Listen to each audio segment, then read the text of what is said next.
come the boss lady, the Kelly Holland Show. Watch out, let's go.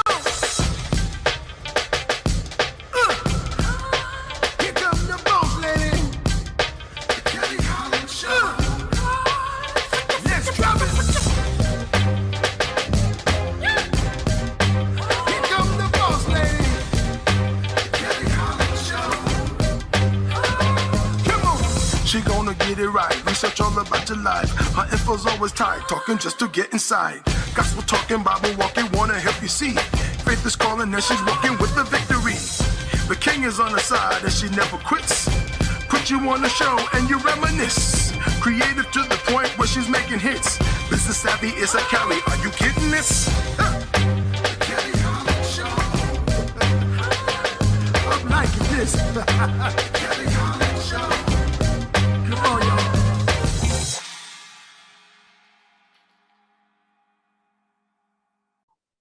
Thank you so much for joining us today and welcome to the Kelly Holland Show. I'm so excited to have this newly opportunity given unto me, and I'm so even more excited to share all of the lovely guests that come onto this platform. Today we have Mr. Jason Davis with us. Hello, sir. How are you doing, Kelly? I am well, and yourself? I am doing excellent. It's a wonderful day. Excited to be here. Glad to have you. I know you as the king of the Clubhouse app, but others should also know that you run the Jericho Force Enterprises. Give us some background on Jericho Force Enterprises and a little bit about yourself.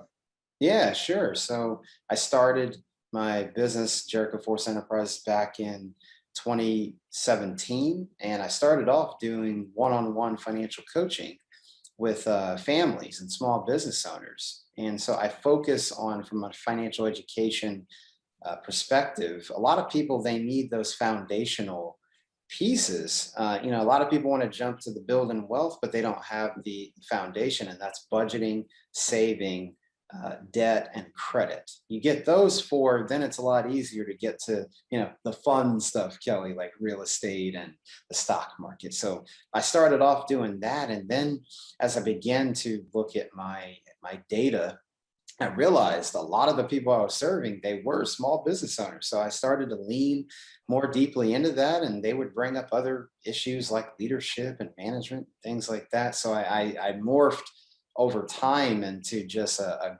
growth-based platform. So now I just flat out, I help business owners grow so that they can reach their full potential. So that's a little bit about what I do on the Jericho Force side. I speak, I coach, I train, I do a leadership experience, and I assess behavior using the DISC personality assessment. And then just a little bit about me, married to my lovely wife of 5 years as of this past March. So excited to be, I always tell her we're in 5 dot now, 5 and counting. I know the folks that if you're watching this, you're going to say, those kids are just young. Well, hey, we're celebrating every step of the way. We met in college at Georgia Tech. So it's definitely possible to find your sweetheart in college. So very excited to be husband to my wife. No kids yet. We are in that season. But I just have a passion for people, passion for faith, and just helping folks. And so that's just a little bit more about me and what I do in my business. Thank you so much for that quick bio. And it was impressive to know that you guys met in college and then still got married. That wink, wink. There was priorities there. And so, there was, absolutely. I definitely understand that path. I too teach financial literacy. My main audience is youth and young adults. Of course, that's not a curriculum within their education, at least not in the public schools that I attended. And then when these young adults come out of school, they know that a job is needed. But just like you said, savings, debt management, being able to forecast your income and know no one's stealing from you, being able to save enough and only shop when you reach a certain goal instead of saying, I'm about to spend this whole check, and I'll get another one back. Girl, you're going to be broke for 3-4 days. I promise you. you spend that whole check. It ain't gonna last. So, Right. and that item you purchase is not worth it. So yeah, we go through a lot of steps to finally reach their financial potential, especially young mothers and fathers. Some in middle school, some in high school, that I have to transition into the reality of this world, which is, money, security, and healthy spending habits. So I'm glad we have that in common. What do you think today's youth is lacking that is pertinent for the new world? Oof, that is a loaded question, I Kelly. know you can go any way with it though. See how For like some, I would say, and this is, the generations above them, we're partially to blame for this. I think because we live in an information age, there's Instagram, there's, Twitter, Facebook, and TikTok, there's all this info. And I feel like the kids kind of get lost in the middle of all that. And so I feel like it's purpose, right? I feel Mhm. like the kids need a sense of, a fortitude, a foundation. And because society, like I said, and we don't help, you got to do this, you got to do that, you got to make a way, you got to be about your business, but they've got to understand who they are. And Correct. that comes from purpose, it comes from encouragement, it comes from telling them, hey, it doesn't matter the background you come from, the family you come from, you can do this thing. So I Mhm. think that's a big thing plaguing our kids today. And I have the luxury of speaking to kids in different capacities and whatnot. And that's what I really see is just we get so busy in this fast paced world. And I think our kids are, though they're more advanced in dealing with things younger, but we don't just allow kids to be kids anymore, right? With this amount of connectivity and you got to do something, you got to make something of yourself. And along the way, Kelly, what ends up happening is that child is still developing. And we can inadvertently think that, oh, the kids, they're going to be fine. She's going to be fine. He's going to be fine. But they got to know who they are. And so we've got to be intentional about encouraging them and telling them that, hey, you can do this. You've got a community of people around you that can do this, whether that's supporting you in your learning journey, your career. I can't tell you the number of stories, Kelly, where kids, they remember this stuff. They get to the young, college, young adult age, and they remember something negative that a teacher or a coach or a parent, even unfortunately, they remember that stuff and they take it to heart. And we can derail these kids for months and years to come. So, Kelly, I'd say that's a big thing for today's youth is we've got to help them have a sense of purpose and Correct. passion. Yeah. I can't agree with you more. Even in my personal life, I had to come to the realization that my daughter does not want to go to college. There's Mhm. nothing about her that wants to go into higher education. She'd rather go to trade school. She'd rather Mhm. join the FBI or some type of criminal catching association. Mhm. um, and I had to live with that. I come from education. I have a master's degree. They watched me go through it. My education didn't come until I was a full-grown adult with children. So they watched me go through it one degree at a time, AA, BS, MS. And I just knew my daughter was going to college. So we did all the research through careers, what schools could give her the information for that career. And she just came to me the other day like, Mom, can I just go to community college? I really don't know what I want to do. That was not a dig to me. That was her finding purpose within herself. That was her acknowledging that education is still important. That was her saying, I don't want to waste money. That was her saying, I've made my decision and I would like to be a liberal arts major for 2 years. And perhaps once I get all those gen ed creds out the way, I have a better idea of where I would like to spend my career. I didn't think that was the traditional answer, but I did applaud her because she said, I'm still going to achieve a goal, although I don't quite know all the ins and outs. And that's also important in our life when we set these goals. Many times we don't have the wherewithal. Many times we don't have the resources. Many times we don't have the network, but we have intuition, we have will, we have guidance. And if you're spiritual like me, you have the Lord on your side. And so within that prayer life, it's much easier for the things to come to you as long as you ask God for it. Father, please help me break into this area of business. Lord, give me the network that I need to move forward. Help me reach the resources that are important to get to the levels that you want me to reach. And at the same time, I still have no idea. So we're going on faith, right? And we're going on the confidence that we have within ourselves or within God. And so when people can turn nothing into something at least one time out of their life, that there is your miracle. It's not the burning bush you need to look for, sweetheart. It's the how this was achieved without me doing anything, or somebody just making a phone call and boom, it was done. Very little effort goes into the miracles that are given to us, and they're given to us because we needed a jump start. Do you agree or disagree? Ooh, listen, Kelly, if you had a church and we're preaching, I would be right there. And the Lord said, ha, and the Lord said, ha, grab your neighbor, ha, I feel a shout coming on. Yeah, listen, if you were preaching, I would be there. I can't agree more, Kelly, and I love the transparency that you shared with your daughter, and that is a prime example of mother and daughter having a open enough relationship as mother and daughter to come together and have a tough conversation about just the reality of things and where she's at and what she's trying to do. So I just want to commend you for having that conversation. And I believe with the support you're giving her and with her given that confidence, that's part of her foundation. She's seen her mother, she's seen the path that you've walked, and then now she's, it was said to me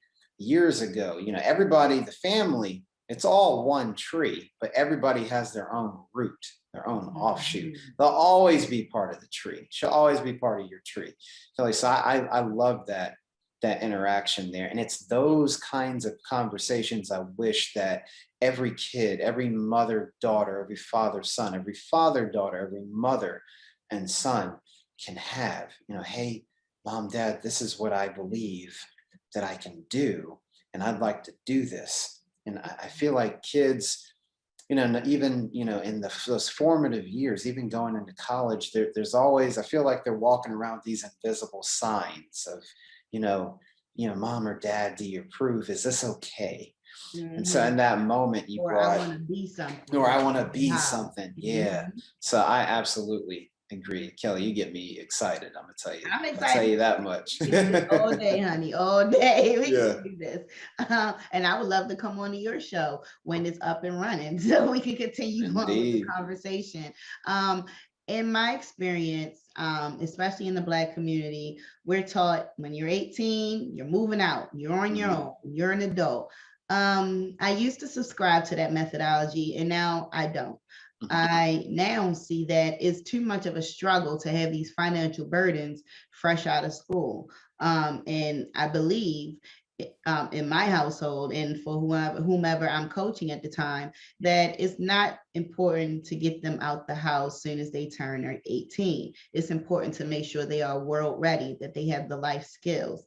And that may require more time, maturity, that may require more of an adult relationship now that your child is growner and now that they have this older age, you can start to feed into them more of these adult situations and advice.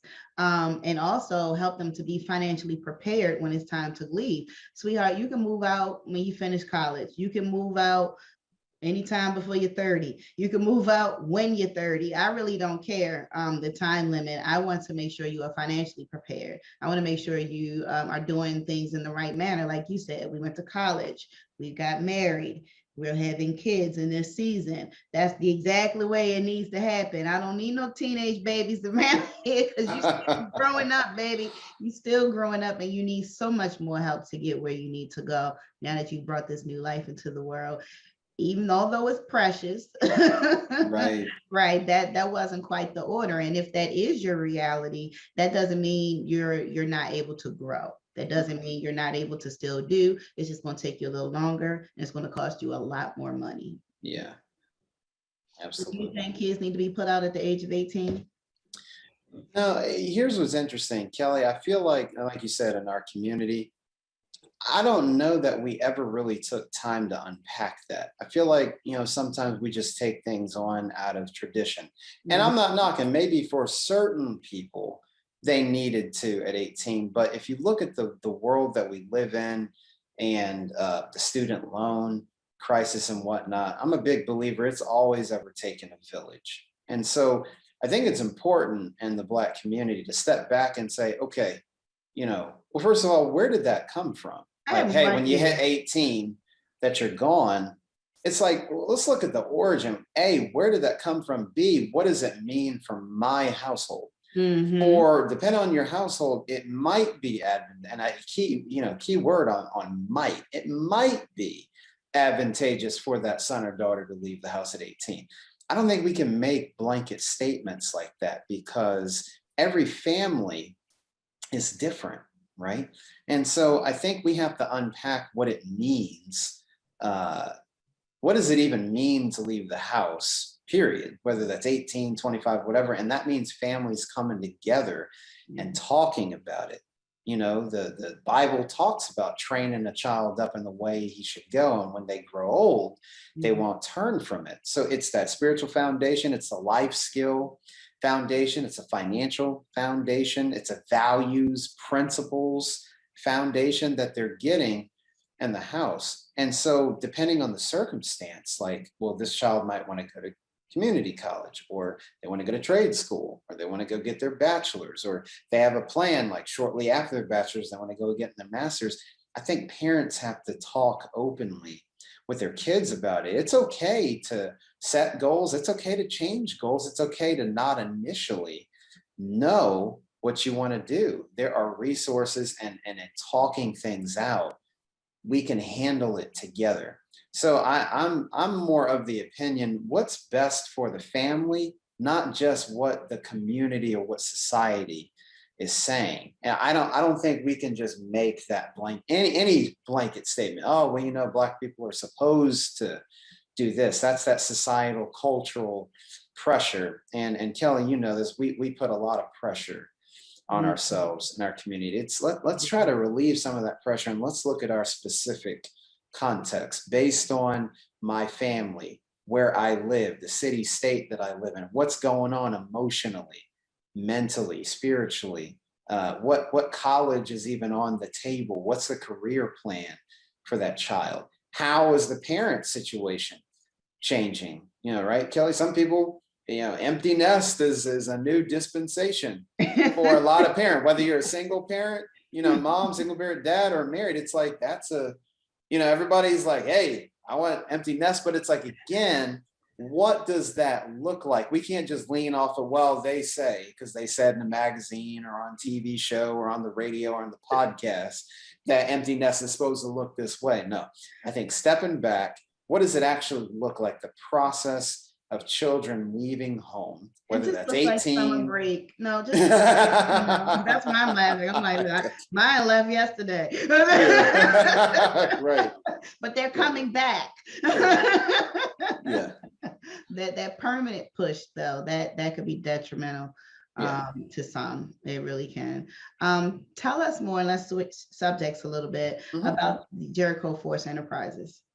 Yeah, absolutely. Well, I talked about earlier that I help business owners grow so that they reach their full potential. What does that mean? Exactly. Well, we take an approach that's three parts. We look at business growth, personal growth, and spiritual growth.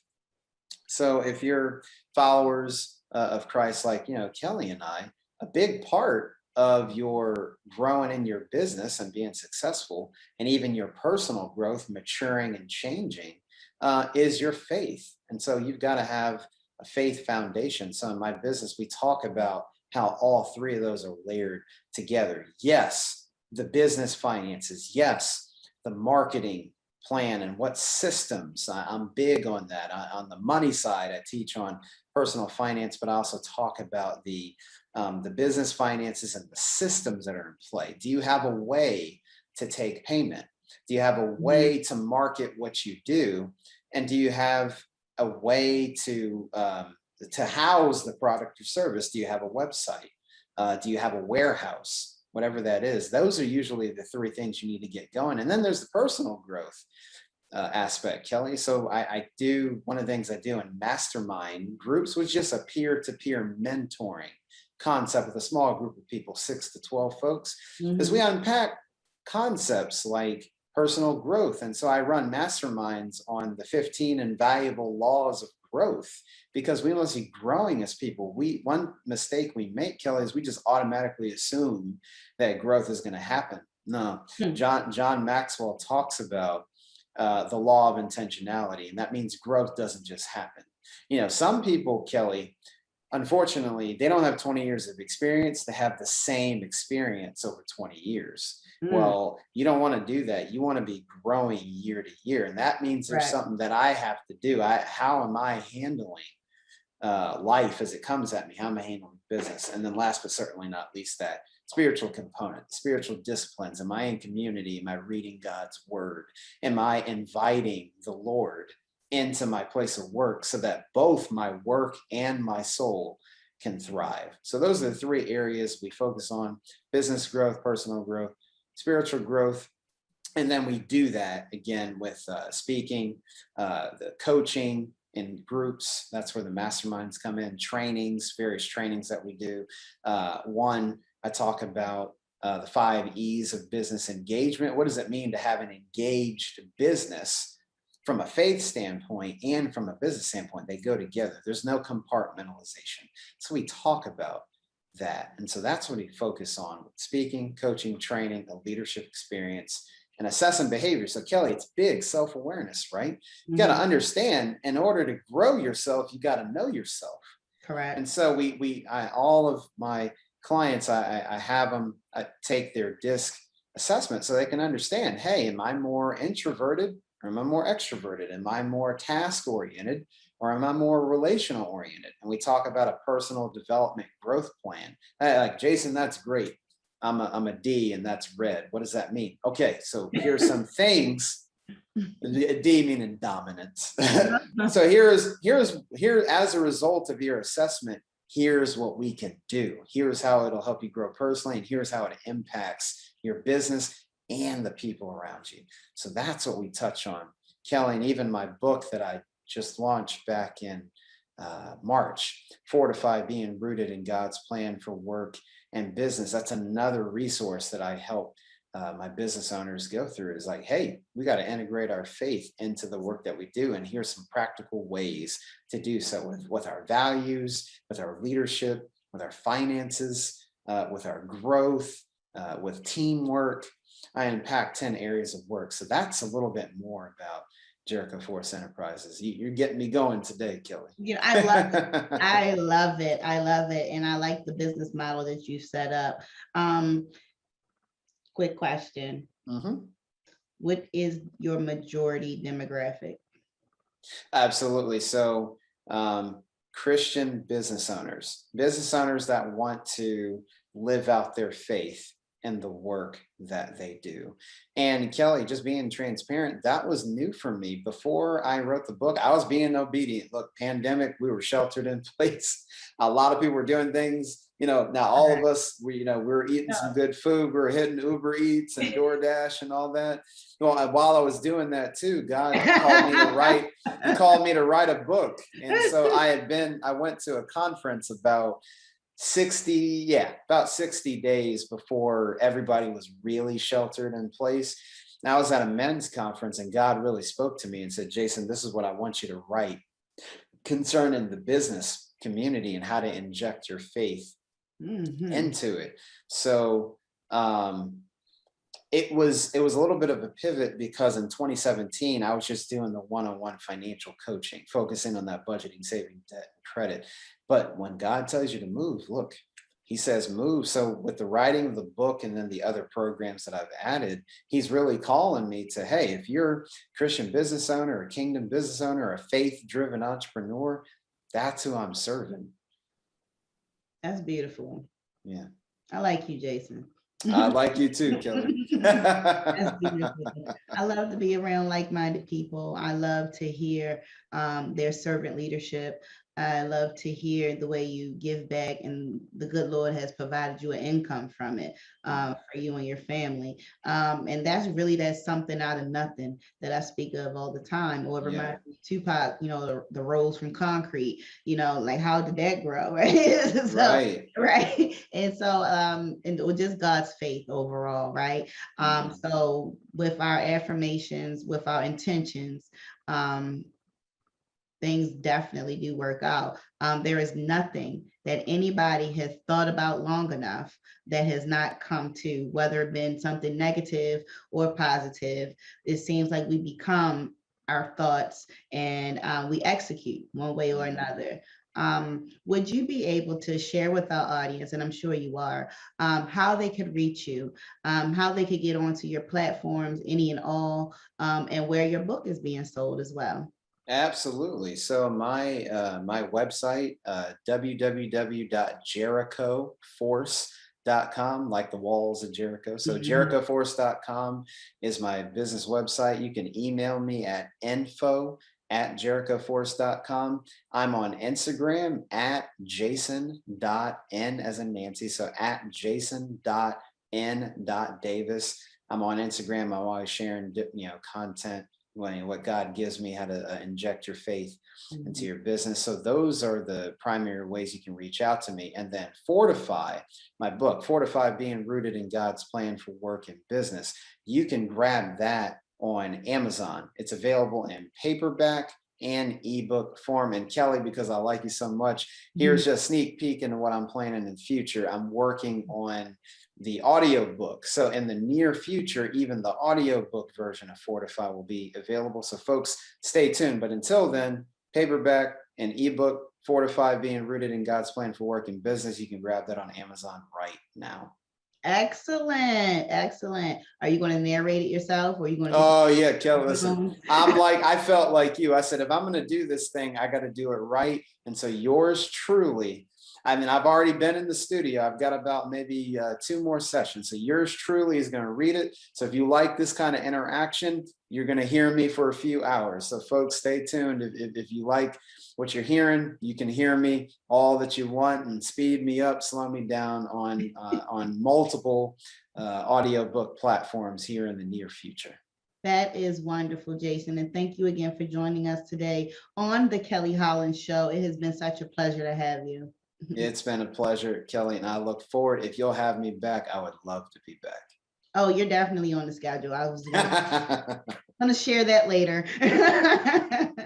And thank you, audience, for tuning in today. You've just met my guest, Jason Davis. He is the owner of Jericho Force Enterprises. You can also find him on Clubhouse. This has been the Kelly Holland Show. And never forget to tap back into your unspeakable joy. Have a great day, everybody. Free.